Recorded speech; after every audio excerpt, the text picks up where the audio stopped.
So I have been selfishly looking forward to this interview for weeks because our guest is going to be talking about the different seasons of life as a business owner, and we're specifically going to be diving into homeschooling as well. Because my husband and I, we've decided that we're going to be homeschooling our son in a couple of years. He's only 2 now, so we have a little bit to go, but I am dying to pick her brain and see what it's really like to run a business while homeschooling at the same time. So in her business, our guest helps overworked entrepreneurs and high achieving women experience fulfillment in their life and work with clarity and confidence. She also owned a brick and mortar business for many years and then transitioned into the online space. So we're going to hear about that as well. So you can learn more about her on her website, sonjathompkins.com, and you can find her on Instagram, Sonia at Sonja Thompkins. So please welcome Sonja Thompkins. I'm so glad that you are here. Oh my God, Stephanie, that sounds amazing. Like you need to MC for the Oscars or something. Oh, thank you. Yeah, I'm super pumped to be here. Thank you for inviting me to connect and share with you and your audience. I can't wait to get into this topic too. It's so of the moment. Yeah, right it now. really, really is. It is. So before we dive into that though, can you just give everybody a little bit of background about you, your professional career? I know you had a brick and mortar for many years, which you don't have anymore, right? You're fully online now. Yeah. So I actually have 4 brick and mortar businesses. And I did not know that. yeah, I actually have 4 of them. One was a salon and day spa. That was the very first one. I actually have been an entrepreneur all my adult life, like literally. At 18, I graduated high school and cosmetology at the same time. I went to a technical high school that was by choice, on purpose, very intentional. Like at 13, I told my parents, when I get to become a junior in high school, I want to transfer from the local high school and I want to go to the technical school because I want to be a hairstylist. And they were like, yeah, okay, great. And sure enough, 2 years go by, don't talk about it. Then all of a sudden, I'm like, I'm a junior. And next year, junior year in high school, I want to switch over. And they were like, well, if she remembered all this time, she must be serious. And so I did. And so when I was 18, I graduated with my high school diploma and my state approved cosmetology license. I was self-employed from 18 until 24. And then at 24, I opened my own day spa and salon. And then from there, I accidentally started a boutique. And then I opened 2 additional brick and mortar boutiques from there. So that was over the span of like from 18 till about 33, 34. And then I transitioned into coaching and consulting online primarily. And that's what I've been doing ever since. Yeah. Love that. That's great. So did you close your brick and mortars? Right? I did. So and people always ask why. I got that was going to be my next question. Oh, okay. So, yeah. See, there we go. So I got married at 32 and my husband is military. And I told him, I don't want to get married if you're military. I don't want that life. And he said, oh no, as soon as I'm done with this term, I'm done. I'm out. And I go, okay. I was completely bamboozled and he was still in the military. So we started moving. And I didn't like that my businesses were in other either cities and or states. And I didn't get to do the fun thing that I built the business to do. I was running it. They were sufficient. I had staff, but I was doing all the stuff I didn't want to do. Payroll, W-2. Like I wasn't interacting with my clients. I wasn't dressing my mannequins. And so it was like, oh, this isn't what I signed up for. It's time for a pivot and transition. So kind of coaching was just the very next sort of logical and natural flow because I was doing it anyway for free on a daily basis when I was in my stores. People would ask me all day long, how did you start? How did you do this? Was it hard? And I would just share for free because why not?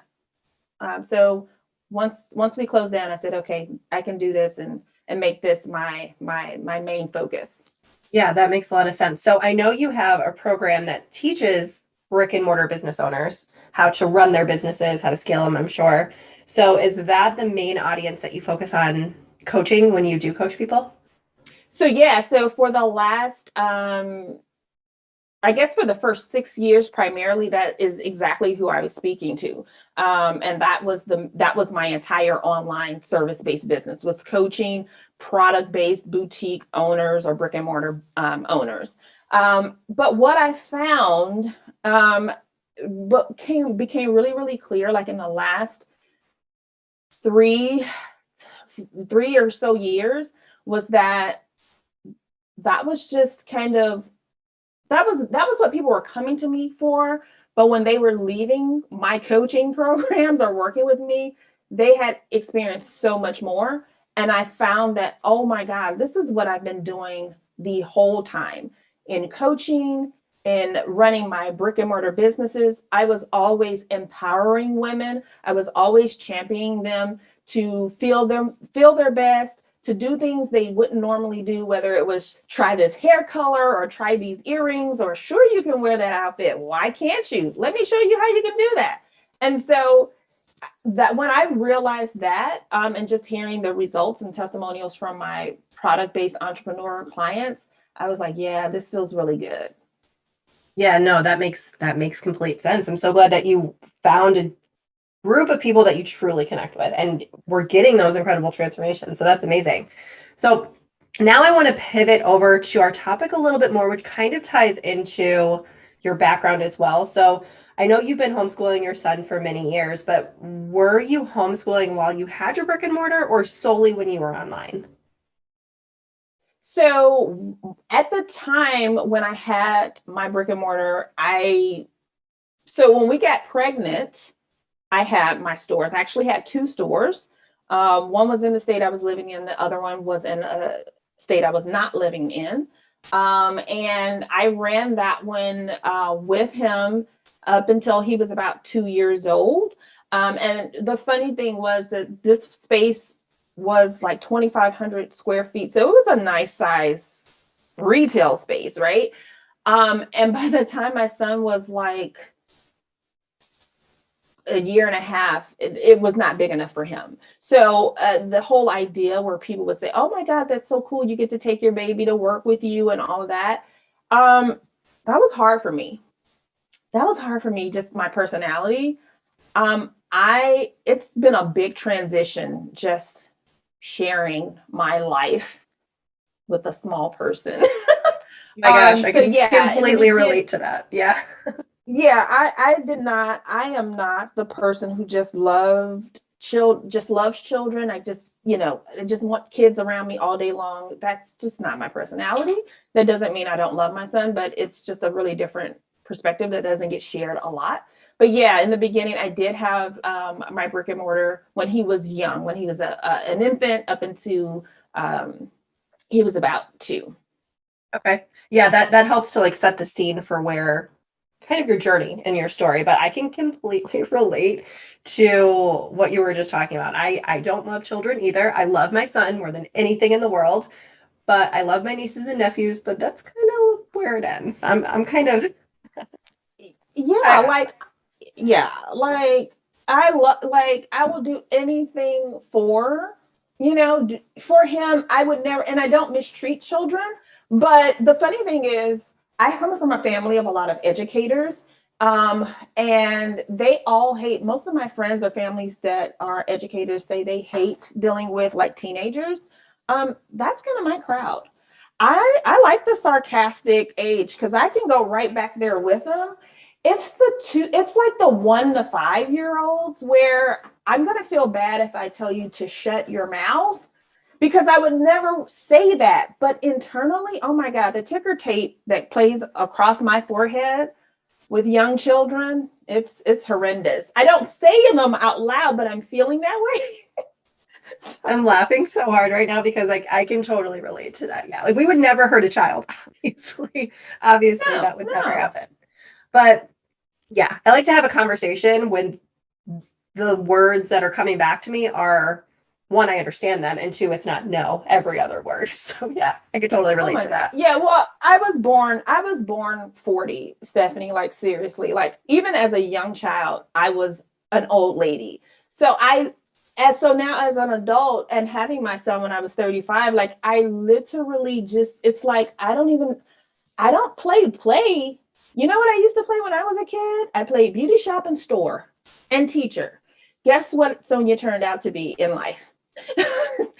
Yep. So, so I don't know that, I think a funny story is the very first thing that came to my mind when my son was born. He wasn't even all the way out.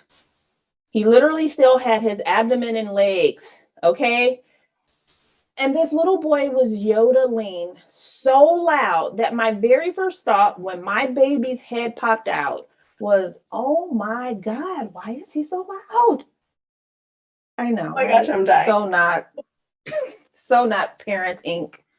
material. Oh, that's totally fine. You're not alone. You are not alone, I promise, because I agree. I'm the same way. That's so funny.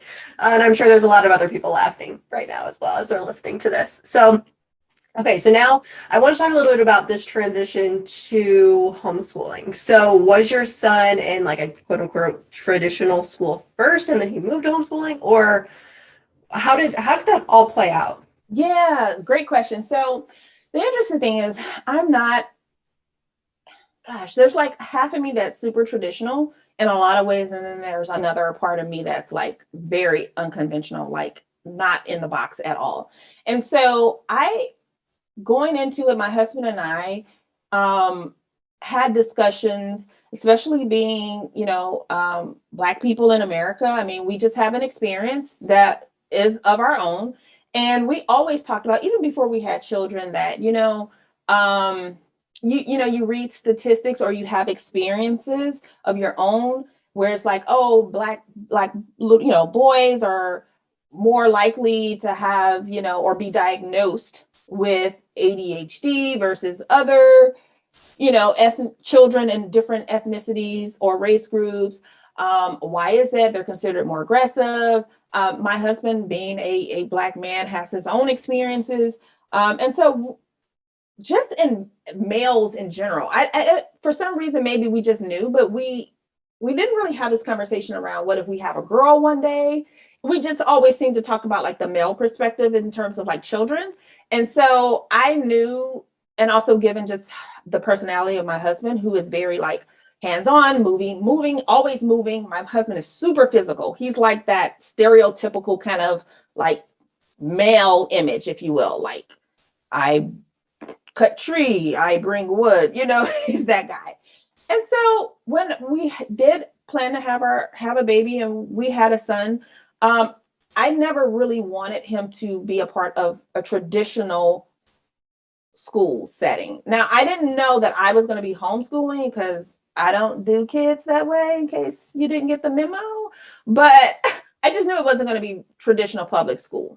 I had studied or looked into things like Montessori. And so his very first experience with any type of schooling was the Montessori way, which I love because it is very hands-on, kinesthetic. It is learning by doing, and not being talked to, not being told to sit. And so that's his first experience, was in Montessori. And he was about 18 months. When he went there, he was just going a couple of hours a day. He's an only child, so that was really important too, to have other children to socialize and play with, and also get that type of learning experience. Yeah, that makes sense. We've been thinking about putting our son in Montessori too, but we I just loved Montessori. haven't yet, honestly. So how long does Montessori it's amazing. go for? It depends on where you live. Unfortunately, where we lived at that time, the highest grade level was like 5th grade. So at that time we were living in Jefferson City, Missouri. And so the only Montessori schools there were 2, and both of them kind of capped right before you go to middle school. We live in Tennessee now, and it's the same way. There is one of the Montessori schools here that is about to build, from my understanding, build a middle school. But in a lot of places, it's usually like maybe elementary or primary and middle school. Not a whole lot of places that I'm aware of go all the way full to high school. But I wish they did. Yeah, absolutely. Me too. I have a lot of issues with the traditional schooling system that we don't need to get into on this episode. But so when did you start? So what happened after that? So he went to Montessori when he was about 18 months. How long did he stay in there? And then what did that transition to homeschooling look like? Sure. So he stayed there until he was maybe 3, and then we moved 3.5 or 4, and then we moved here to Tennessee. And we put him in a Montessori school here. And I love Montessori. Like, my gosh, it taught him so much, and it even taught me. I didn't know at the time, but looking back, just having him experience that and seeing how they teach really kind of prepared me and made me feel better about homeschooling, which again was just not even on my radar, folks. Like, that was not me. I was not like Laura Ingalls in my thought process of like how I was gonna raise a family, and yet here I am. But when we moved here, we put him into a Montessori school here. He did well. We did not transition from Montessori to homeschooling because of, he wasn't learning, or he has a learning challenge, or they were being mean. It was nothing. There was no like real like, oh my God, this is a problem, and so I need to pull him out. Which is, most people are kind of looking for that to be like the pivotal moment. As odd as it may sound, and I'm a super spiritual person and I believe in God and all these things. But I really had one of those moments where, like I said, even before we had him, we talked about him not being in like a traditional school setting. And then, I started noticing certain things that just, for me, it didn't feel right. It wasn't that someone was doing anything. It was just the atmosphere. My son was in both Montessori schools, one of 5, maybe 7 children who were Black, brown, or a person of color in a setting of 50, of anywhere from 20 to 50 or to 60 children. That's a problem. Nobody wants to be the only one in any setting. I mean, adults don't want to go somewhere where you're the only one or one of 3, of anything. And so I did not want him having that kind of complex. I didn't want him at that age, that 4 to 6 age. This is when children start realizing that we're different, and that's okay. I have brown skin. Oh, their skin is darker brown. Their skin is lighter brown. Their skin is peach. This is how kids describe colors. My son would be like, oh, she has peach skin. Yes, whatever, right? But when they start noticing that, and it's okay because we are different, and those things that make us different allow us to, in a good way, allow us to get to know each other better. But then I started noticing that those things would start to be shut down conversation wise. And I didn't like that. And I didn't like the idea of what he might feel as he gets older and starts realizing, oh, I'm the one that's the different one in this setting amongst all these other people. And so that was kind of the thing for me. Yeah, no, that makes a lot of sense. Obviously, I am peach colored skin, so I can't personally relate to that. I've never heard that said before, but I think that's hilarious. So I can't personally relate to that, but I love that you just kind of had that awareness to put him in environments that would, how do I want to say this, like make him feel comfortable more than anything, right? Yeah. We all want to be comfortable. We all want to feel like we belong, that we can be different, but not feel ostracized. Right? That's a great word. Because Yeah. we're different. Yeah, yeah, absolutely. I love that. So when you did make this move to fully homeschool your son, how did this affect your business too? Like what did your days look like then? What do your days look like now? Like how do you manage doing both? Because you do it alone, right? Your husband doesn't help. Is that correct? No, see, I can't even go there. Like my husband is a lot of Okay. help. Yeah, Okay. he's a Okay. lot of help. Yeah. I Yeah. wasn't sure if it I've was got only you or so yeah, you can explain that. well, let me say this. I am in charge of, so I'm the primary. So my husband is a federal firefighter. That is his job. And then he's also Army Reserves, which is his part-time job, right? So just out of sheer scheduling, my husband literally is not home 6 months out of the year, just when we add up all the time that he's gone, right? So because of that, I am responsible and I take charge of the the curriculum, and because on the day-to-day I'm doing it. But my husband is here when he's not, working at the fire station. He's here every 48 hours. And so when he's here, he does help out. And my husband is a lot of help just around the house, just in general. My God, when he was deployed, that was the first time I sought therapy because I was like, I don't know what other people are talking about, but I need my husband here. Okay. Because he Yeah. helps.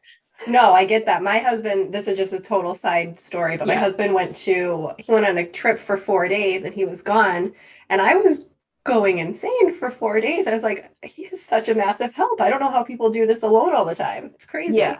Yeah. And if you got somebody who doesn't help or isn't paying for you to have some help, well, that's a whole other conversation too. That is another Um, conversation. Yeah. okay, because what are you here for? Anyway, so yeah, I'm in charge of like the daily things like that. But when he is here, if there's something happening in my business that I want to do or that I need to do that is conflicting with kind of our homeschool schedule, he takes over. But the real great thing about homeschooling, Stephanie, and that I want everybody to know who's even contemplating it, especially given the climate that we're currently in at the time that you're recording this, is that you get to make the schedule. Like the only time it's a quote unquote problem is when I am not giving myself the grace and reminding myself that we can do this however we want or need to do based on what is going on in our household. Yes, That's the only time it's really a problem. that's amazing. And I want to stop there for a second because after COVID and all of these people were having to do I can't say it, distance learning with their kids. When I talked to them about us wanting to homeschool our son and they had to do that with their kids, I was like, there's no way I could homeschool. I had to do distance learning with my kids for 6 months. I could never do that every single day. And I try to explain to them that it's completely different. So can you just speak to that a little bit? Yeah. So if I had done or had to do distance learning, like what a lot of parents were doing, yeah, I'd want to shoot myself immediately. Immediately. I'm with you. I am always trying to get people to understand. Once again, here's how we run school in a school setting, and we're going to make you do it that same way. That's the problem with that. So when we talk about like curriculums and figuring out those kinds of things, I tell people and I was the same way. So I filled them. I had a cousin who homeschooled her children from kindergarten all the way till they went to college. Like, so she did that with two, and I would be like, girl, what? And so people would try to tell me like, if you stop trying to do, or it's not your job to try to replicate school in your home. That is not homeschool. That's you replicating school at home. That's what people can't do. And you shouldn't even try to, because there's reasons why they have 6-7 hour days in traditional school. And it ain't because they're learning for 6 or 7 hours. It's because they've got to get there. We got to catch the bus. They got to get dropped off.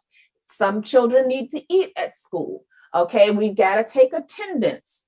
We've got to, I've got to teach 20 plus children in one setting. And we are mandated to go through a curriculum by the state so that we can make sure that they pass a certain test at a certain time.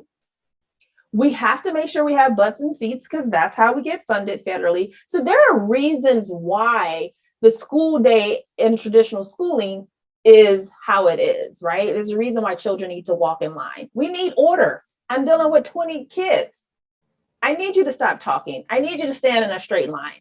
That's order. But at home, you don't need to try to do that because you're dealing with one. Or some of my friends who homeschool have 5 children. I have friends who have lots of children, you know what I mean? And that's still a completely different way of teaching your children than what's at traditional school. Yeah, so it's really about just allowing yourself to be open enough to hear that and take that in, that you are not trying to replicate school at home. Yeah, you're that's just so important. teaching your children at home. Yeah. So can you just give an example, like how long does school take on average every day? Yeah. So when he was younger, so after he completed that last year of Montessori school, he was in what they considered, so one of the things Montessori does is they don't generally have grades. They just have kind of like age brackets, and they place children where their skill set is, right? Imagine that. Imagine I'll teach you based on where you're at, not because you have a certain numerical number assigned to you.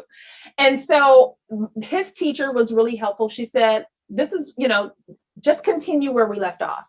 And so at that time he was 5. He was 5. And so that summer we just continued where he was. So from 5 to 7, so we're talking like kindergarten, first grade-ish, second grade-ish area. The amount of time to homeschool literally was about an hour and a half. And I'm talking me following the state requirements, which is 180 days per year, at least in my state where I live. It's at least 180 days per year. I think that's it. And these are like the things that they would learn in traditional schools. So I follow what the state kind of like, this is what they'll be learning during these years. And so that's an hour and a half. And that was getting towards like that 7-year-old, around the 6 to 7, right? Then we also, what I did was, since I started at the end of that school year, I just kept it going. So we did year round, which I know scares people, but an hour and a half a day, Monday through Friday.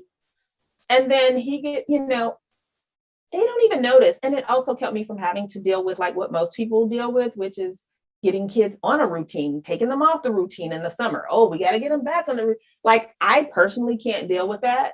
And my son is a Capricorn, so he thrives on structure. He don't like it, but he thrives on structure. So we just kind of kept it going. Now he's 8.5. He's in 3rd and 4th grade, which that might sound weird, but that's because where he is mathematically, he's always been a little ahead. That's just a strong area for him. So math and science, social studies, he's doing 4th grade. Language arts, reading, he's right where he should be, 3rd grade. Those subjects like social studies and language arts, they're expanding now just because of where he's at.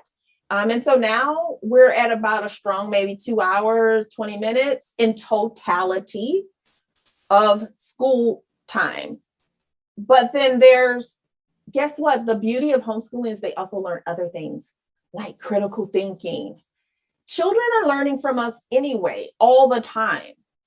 The idea of thinking that you have to sit down with a book and a worksheet and all of that in order to school them, they're learning regardless.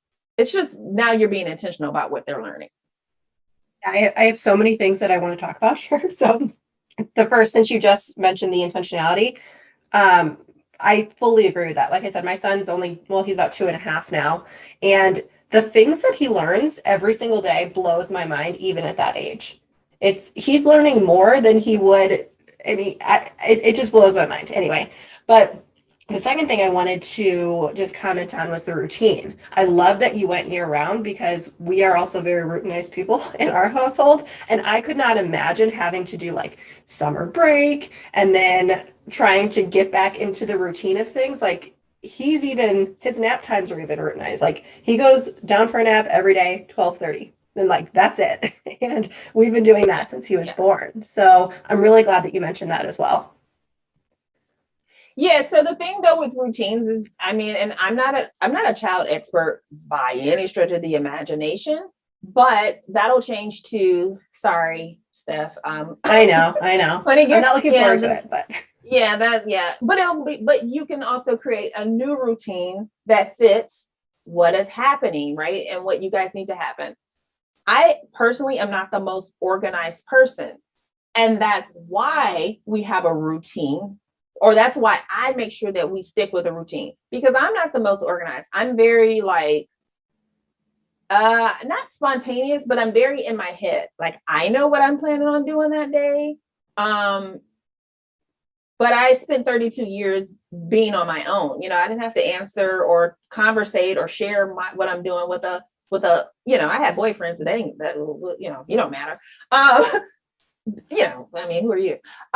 So to go to becoming married and then a child, who needs to know and wants to know, well, when are we going to do that? Because I want to know when I can do this. That kind of got me in that mode. So the routine, and notice I'm saying routine, we don't have a schedule. We tried schedules.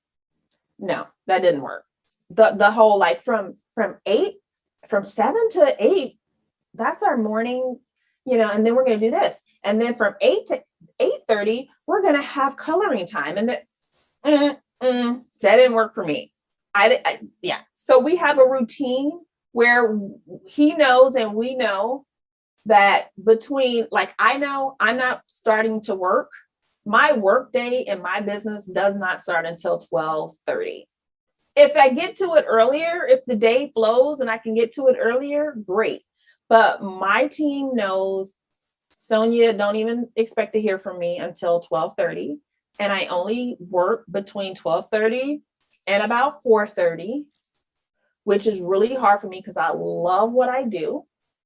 I can sometimes find myself getting bitter that I don't get to spend as much time doing my work as I would like. But again, remembering to give myself grace. So the routine of a day works better than a tight schedule.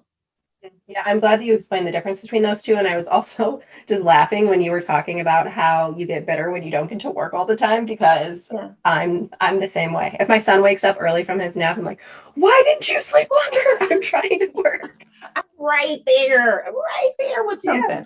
Yeah. Exactly. Yes, exactly. So I'm glad that I'm not the only one who feels that way. No. I'm sure we're not the only ones. So just BS.